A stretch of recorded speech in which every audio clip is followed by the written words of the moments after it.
श्री गणेशाय नमः। मैं कृष्णा गौड़ मारवाड़ी व्रत कथा में आपका स्वागत करती हूँ। आज हम आपके सामने पुरुषोत्तम मास के 13वें अध्याय के बारे में बात करने जा रहे हैं। नैमिषारण्य तीर्थ में उपस्थित ऋषि मुनियों ने पूछा, हे सूत जी, कृपया हमें ये बताइए कि राजा धृतधन्वा ने पुरुषोत्तम मास के स्नान, व्रत और पूजा के बारे में क्या बताया।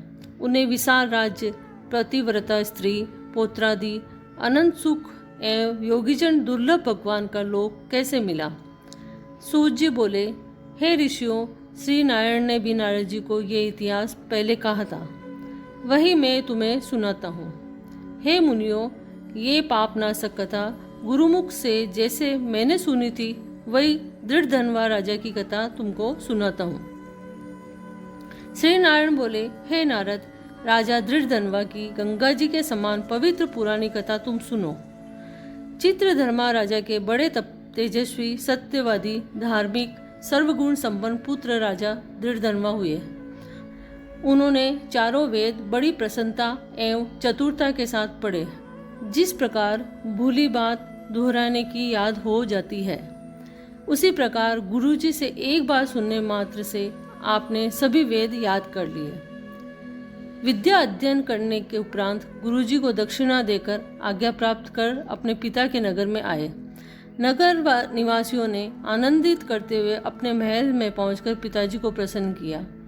तब राजा ने विचार किया कि अब मुझे बाकी बचे हुए समय में प्रसन्न मुख, दो भुजा वाले मुरलीधर भगवान श्री कृष्ण की आराधना करनी चाहिए। इसलिए मुझे वन में जाकर श्री हरि की आराधना करनी चाहिए और घर, धन, स्त्री, पुत्र आदि के प्रेम पास को काटना चाहिए।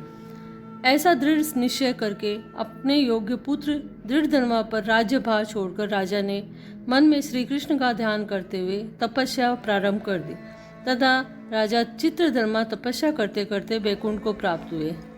राजा धृतधन्वा ने पिता के बैकुंठवास के समाचार को सुना। पितृभक्त महाराज धृतधन्वा ने हर्ष एवं शोक में विद्वानों के कथानुसार पिता के क्रियाक्रम को किए। पवित्र नगर पुष्करतावर्तक में नीति शास्त्र में निपुण राजा राज्य करने लगा। उसकी सुंदर स्वभाव वाली विदर्भ देश के राजा की पुत्री गुण सुंदरी नाम की धर्मपत्नी थी। उसके 4 सुंदर चतुर पुत्र उत्पन्न किए और चारुमती नाम की एक कन्या को जन्म दिया। उनके चारों पुत्र माननीय सूरवीर थे। उनके नाम चित्रवाक, चित्रवाह, मणिमान और चित्रकुंडल थे। श्री नारायण ने आगे कहा, एक दिन रात्रि में सोते समय राजा विचार करने लगा कि ये सब सुख किस बड़े पुण्य का फल है। मैंने कोई तप नहीं किया, न दान दिया, न कोई हवन किया। इस समय किसके पास जाकर अपने इस सौभाग्य का कारण जानूं। इस प्रकार विचारते हुए रात्रि बीत गई। प्रातःकाल ब्रह्म मुहूर्त में उठकर राजा ने स्नान नित्य कर्म किया। प्रातःकालीन संध्या करते हुए सूर्योदय होने पर अर्घ्य देकर भगवान कृपा से ब्राह्मण आदि को स्वागत, सत्कार, नमस्कार, दान आदि देकर घोड़े पर सवार हुए। राजा घोड़े पर सवार हो शिकार खेलने वन में जा रहे थे। वहाँ मृग, वारा, सिंह एवं अन्य अनेकों भयानक पशुओं का शिकार किया। एक मृग राजा धृतधन्वा के बाण द्वारा बींध कर उस वन से दूसरे वन में भागने लगा। राजा ने भागते हिरण के खून की गिरी बूंदों को देखते हुए पीछा किया, किंतु मृग कहीं जाकर छिप गया और राजा वन में भटकते रहे। बहुत समय तक भटकने रहने पर राजा को प्यास लगने लगी और वह व्याकुल हो गए।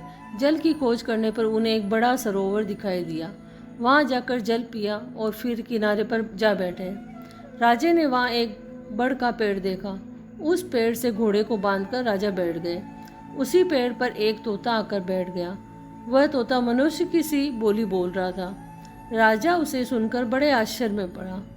वह तोता कहने लगा, हे राजन, इस संसार में अनेकों सुख है, उन्हें देखकर तू परम तत्व का विचार नहीं करता, तब भला इस संसार को कैसे पार करोगे। राजा के सामने वह कई बार इसी प्रकार कहने लगा, जिसे सुनकर राजा प्रसन्न एवं मोहित हुए।